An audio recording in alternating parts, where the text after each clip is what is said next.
Ang refundable na lang dyan is 45. So, ang laki ng processing fee nila 5,000. So, dyan sa 50,000 na yan, wala pa dyan kasi alam ko magbabayad pa kayo sa munisipyo para sa building permit.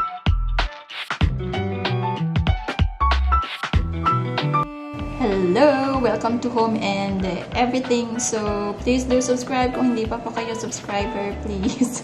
Thank you. Okay. So, siguro nandito po kayo ngayon sa video na to dahil planning kayo on improving your house or gusto nyo pong mag-start ng renovation and construction sa bahay nyo. So, nung sa akin, hindi ako medyo nahirapan kasi nga, meron akong contractor na siya na gumawa ang lahat. Okay? So, yung pag-uusapan po natin is yung construction bond. Kasi nung nagpagawa ako, hindi ko alam na, nung binili namin tong bahay, hindi namin alam na may mga bond pala pag ganyan. Ganun pala ka-stricto pag nasa subdivision ka. So, yan po ang i-discuss natin kung magkano yung construction bond rates, kung ano yung scope or yung ano ang inclusive na projects sa mga bond na yon. And then, i-discuss din natin yung process ng application ng construction permit para magkaroon kayo ng permit. And then, papaano po ba yung refund process. Okay? So, mag-start po tayo sa rates. Ito po yung mga rates nila. So, sa fencing, yun po yung gate, yung perimeter fence nyo. Kung i-enclose nyo po yung lot nyo, ang fencing po, ang bond niya is 10,000 pesos. So, bago po kayo makapagpasok ng mga materyales dito, kasi i-check yan ng guard, ang hahanapin po, yung permit nyo. So, hindi po basta-basta na makakapag-puslit din kayo. Kahit makapag-puslit kayo, pero nagra-roam around din yung guards from time to time. And then, kaya po yung mga permit, ina-advise nila na ilagay siya sa visible areas during construction. Okay? So, sa fencing po is, ang bond is 9,500. Kasama na po yan lahat yung perimeter fence nyo, pati yung steel gates. Okay? Again, may restrictions po pagdating dyan sa measurement. So, nandito po lahat. Asan ba yun? So, kapag magpa-process po ng permit, yun, mag-fill up po kayo ng construction permit. And then, magpapasa po kayo ng itsura. Yan, itsura ng fence na gagawin nyo. Kasi may guidelines po yan kung gaano kataas, kung gaano kakapal. Yan, ganyan. May rear view, side view, front view, tsaka yung height, yung materials. Yung materials, sulat kamay lang yan. Oh. Okay. And then, yung ito po. Yung ito, yan.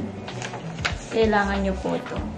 Takpan muna natin yung details natin yan. Kailangan nyo po yan, yung sukat ng bahay nyo po. Para ma-check nila, pag nag-inspect sila, ma-check nila kung tama yung sukat na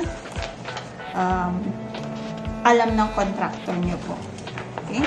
So, yan po siya. Yan yung isasubmit nyo sa engineering office or sa property management office. So, ang bond po niyan ay 9,500.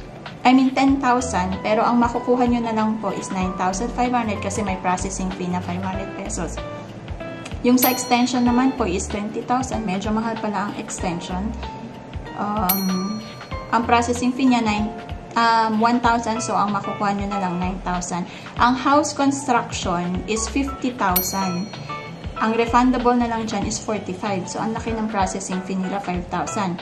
So, dyan sa 50,000 na yan, wala pa dyan, kasi alam ko magbabayad pa kayo sa munisipyo para sa building permit. Kukuha pa kayo ng building permit. Hindi ko alam kung fee yun or bond din. Okay? Pero alam ko may babayaran pa sa munisipyo.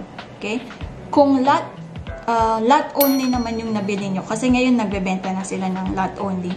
So, kung magpapatuyuan nyo yung bahay yung lupa nyo, yun naman ang advantage siguro nun na mababantayan nyo yung project and then magagawa nila na kung kung sa anong paraan mo gusto. Pero syempre, aligned pa rin dun sa, kumbaga, kasi pare-pareho ang bahay dito sa Camellia, di ba? So, susundan nyo lang naman yung design. Pero yung sa loob na, at least, di ba, kalidad na ang gagamitin mong materials. So, yun ang kagandahan. Pero, kumbaga, ikaw na ang maghahanap ng sarili mong contractor na may permit to operate dito sa loob ng Camellia. Okay? So, yung kinuha ko pong contractor dun sa mga projects is meron po siyang mga, ayan, wait, takpan lang po natin. Yan, meron po siyang, ayan, mayor's permit. Tsaka, meron din naman po kaming, construction agreement. So, yun naman po ang, may ibang nagko-comment kasi sa ibang vlog ko, bakit daw ang mahal ng fencing, ang mahal ng ganyan, ganyan. Siyempre, kasi may permit sila dito sa dito sa Camellia. Pwede namang kumuha ka ng ibang contractor na mura, pero makakapasok. Ang tanong, makakapasok po ba sila sa Camellia? Makakapasok po ba yung tao nila? Mako-comply niya ba yung requirements ng mga tao niya and then requirements ng Camellia para makapasok po kayo dito? Yun po ang kinaibahan. Kaya yung ibang contractors, talagang mahal po maningil dito. Okay? So, ayan po. Yung minor construction naman na nakalagay dyan is, para sa yan? 5,000 lang yan. 4,500 ang refundable. Yan yung grills, yung trellis, or yung roof ng balcony nyo, yung, yung grills, tsaka yung spiral stairs, or kahit anong stairs na ipapagawa nyo sa bahay nyo. Okay? Ang carport balcony is, ang bond niya is 10,000, 9,500 na lang ang refundable. Nung kinuha namin sa amin, yung Cara model, may option sila kung gusto mong palagyan ng balcony. Buti na lang, kinuha namin yung option na palagyan. Kasi nag-additional na kami ng 150,000 pesos para sa balcony. Pero, pag pinagawa mo on your own yung balcony nyo sa mga private contractors, hindi lang po 150k yan. Magbabayad pa po kayo ng bond. So, I think mas mapapagastos po kayo. Although, syempre, yung quality, mababantayan nyo. Pero, kumbaga balcony naman yan, hindi naman natin yan titirhan. So, sakto lang din siguro yung 150k na additional. Okay? So, yan po yung mga construction rates. Yung anything sa interior, like ito yung mga cabinets, ganyan, yan, pwede naman sila magpasok niyan kasi wala namang permit niyan. Wala pong permit anything na ipapagawa nyo dito sa interior. Maski po yung tiles namin dyan sa garahe sa labas, wala pong permit yon. Landscaping, wala ding permit yon. Ganyan. So, bawat ipapagawa nyo, mag-fill up po kayo ng ganito. So, kanina yung pinakita natin yung sa wall. Ito naman, sa fence. Ito naman yung sa trellis sa taas. Okay? So, ayan po. Ayan. May drawing sila. Kung anong material, yung specification. Ganyan. Okay. So, yung pag-approve po ng permit nyo is 2 to 3 weeks. Totoo naman yun, 2 to 3 weeks. Nung una, nagtataka ako, bakit andyan lang naman yung engineering office? Bakit aabutin pa ng 2 to 3 weeks? Yun pala, ifo-forward. Once na na-inspect ng engineering office dito, ifo-forward pa pala nila sa main office yun. Yung sa Mandaluyong yata yun. So, ifo-forward pa nila doon.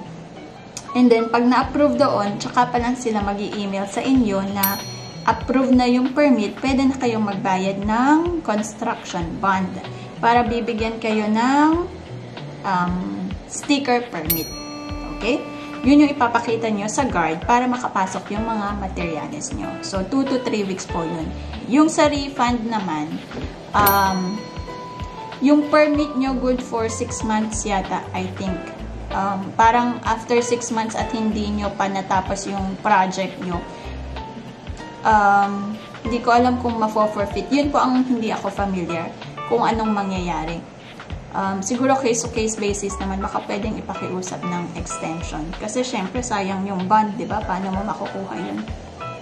Okay? So, ang refund naman po is after ng completion ng project nyo, babalik lang din po kayo dun sa engineering office para mag-fill out ng completion form, and then para mai-process yung refund nyo. Ma-inspect nila kung wala kayong na-violate, then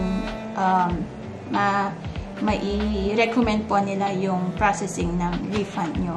So, yung refund ko po, inabot siya ng 3 weeks. Okay? So, nag-i-email naman po sila kung ready for pick-up na po yung check-in nyo. Okay? So, yung sa akin, sinabay-sabay ko na. Nung nagpasa ako ng application forms ng mga construction bond, nung nagpasa pala kami kasi hindi ako, hindi siya sabay-sabay. Okay? Pero nung kinuha ko yung refund, sinabay-sabay ko nang matapos muna yung fence, matapos yung grills, matapos lahat para sabay-sabay ko nakukunin yung refund. Yun yung ginawa ko. So, nakuha ko po siya ng after 3 weeks. Via check po siya. So, check-in nyo po makukuha. Okay?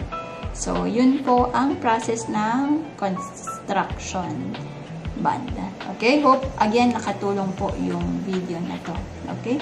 Thank you po for watching, and kung may questions po kayo, pwede nyo pong ilagay sa comment section. Okay? Bye! Please like this video.